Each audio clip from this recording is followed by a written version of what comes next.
نحمدہ ونصلی علی رسولہ الکریم۔ میرے بھائیوں، بزرگوں اور دوستوں، اللہ سبحانہ و تعالی نے ہمیں یہ مبارک مہینہ عطا فرمایا ہے۔ میرے بھائیوں، بزرگوں، دوستوں، یہ رمضان کس لیے آیا ہے؟ یہ رمضان اس لیے آیا ہے تاکہ ہم حرام سے بچ سکیں، اور جو حرام سے بچ گیا وہ نیکی پر آ گیا، اس کی زندگی نیکی پر آ گئی۔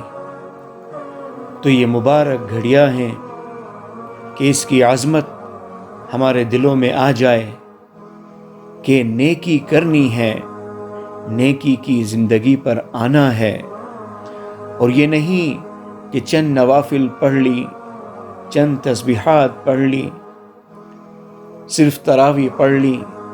نہیں میرے عزیزوں، حرام سے بچنا ہے۔ آج دنیا نے گناہوں کا ماحول اتنا عام کر دیا کہ آنکھیں مانوس ہو گئیں، کان مانوس ہو گئے۔ اب دیکھیے نا کہ یہ جو سائن بورڈ میں گندے یہ کبھی کبھی سینماؤں پر لگا کرتے تھے، شریف لوگ جب وہاں سے گزرتے تو نگاہیں نیچی کر لیا کرتے تھے۔ رمضان کے دنوں میں ان پر پردہ ڈال دیا جاتا تھا، رمضان کے دنوں میں ان پر پردہ ڈال دیا جاتا تھا، اور آنکھیں کیسی مانوس ہوئیں گناہوں سے کہ اب گھر کے بیڈ روم میں پڑا ہوتا ہے، ڈرائنگ روم میں پڑا ہوتا ہے، سامنے میز پر پڑا ہوتا ہے۔ کوئی خیال نہیں آتا کہ بیٹی دیکھے گی، بیٹا دیکھے گا، گھر والے دیکھیں گے، ان کے اخلاق پر کیا منفی اثر پڑے گا۔ ہماری آنکھیں مانوس ہو گئیں، ہماری طبیعتیں مانوس ہو گئیں گناہوں سے طبیعتیں ایسی مانوس ہو گئیں کہ برائی نہ رہی۔ یہی وجہ ہے کہ رمضان آتا ہے، طبیعتیں کیونکہ گناہوں سے مانوس ہو چکی ہیں، اس لیے نیکیاں بھی چل رہی ہوتی ہیں اور گناہ بھی چل رہے ہوتے ہیں۔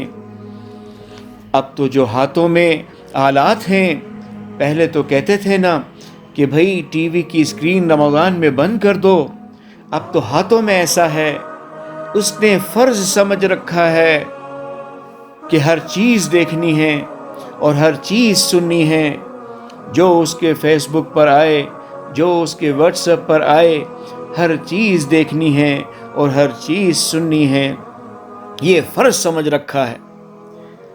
ضرورت کی چیزیں ہیں، ضرورت کے درجے میں استعمال ہو سکتی ہیں، لیکن جب بار بار خرافات کو دیکھتا ہے، گناہ کی چیزیں دیکھتا ہے، تو کیا نقصان ہوتا ہے؟ اس کی طبیعتیں گناہوں سے مانوس ہو جاتی ہیں۔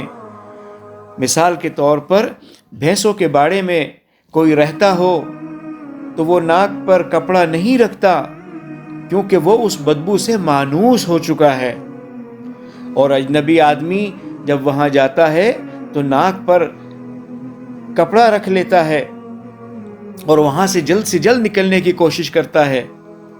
جب ہر وقت آنکھیں گناہ دیکھ رہی ہیں، کان گناہ سن رہے ہیں، زبان سے گناہ کے تذکرے ہو رہے ہیں، الامان طبیعتیں گناہوں سے مانوس ہو گئی ہیں، رمضان کی ایسی مبارک گھڑیاں آتی ہیں، پھر بھی نیکی کی زندگی نصیب نہیں ہوتی، یعنی تقوی نصیب نہیں ہوتا، طبیعتیں مانوس ہو چکی ہیں گناہوں سے۔ عبادات ہو جاتی ہیں، کچھ تسبیحات ہو جاتی ہیں، صدقہ زکوٰۃ بھی ہو جاتا ہے، کچھ خیرات بھی ہو جاتی ہے، کچھ افطاریاں بھی ہو جاتی ہیں، تراویح بھی ہو جاتی ہیں، نیکیاں بھی ہو جاتی ہیں، لیکن نہیں ہوتا تو گناہوں سے بچنا نہیں ہوتا۔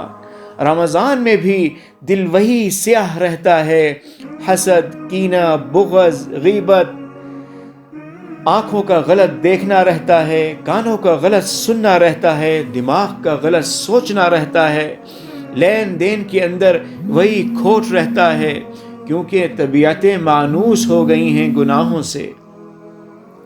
شیطان بند ہو گئے، رحمتوں کے برسات ہے، رحمتوں کی بارش ہے، اللہ سبحانہ و تعالیٰ کی خاص رحمت متوجہ ہے، لیکن چونکہ ہماری طبیعتیں گناہوں سے مانوس ہیں، ہم اپنی طبیعت سے مجبور ہیں، نفع ہو یا نہ ہو جھوٹ بولنا ہے، کوئی فائدہ ہو یا نہ ہو غیبت کرنی ہے، لذت ملے یا نہ ملے ان آنکھوں نے حرام دیکھنا ہے، لذت ملے نہ ملے ان کانوں نے حرام سننا ہے۔ تو ایسے تو زندگی میں 10 رمضان آئے اور گزر گئے، لیکن جو میری زندگی میں لگے بندھے گناہ رہے وہ رمضان میں بھی رہے، ان میں فرق نہیں آیا۔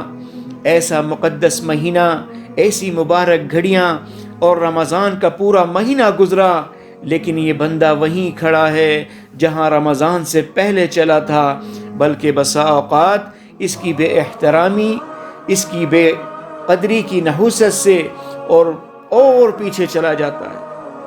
تو میرے بھائیوں، بزرگوں اور دوستوں، یہ بڑی مبارک گھڑیاں ہیں، ہم ان کی قدر کر لیں اور اللہ سے سچی توبہ کر کے اپنی زندگیوں کے رخ کو تبدیل کر لیں، اور آج یہ عہد کریں کہ انشاءاللہ آج سے اپنی زندگی اللہ سبحانہ و تعالیٰ کے حکموں کو، نبی کریم صلی اللہ علیہ وسلم کے طریقوں پر گزاریں گے۔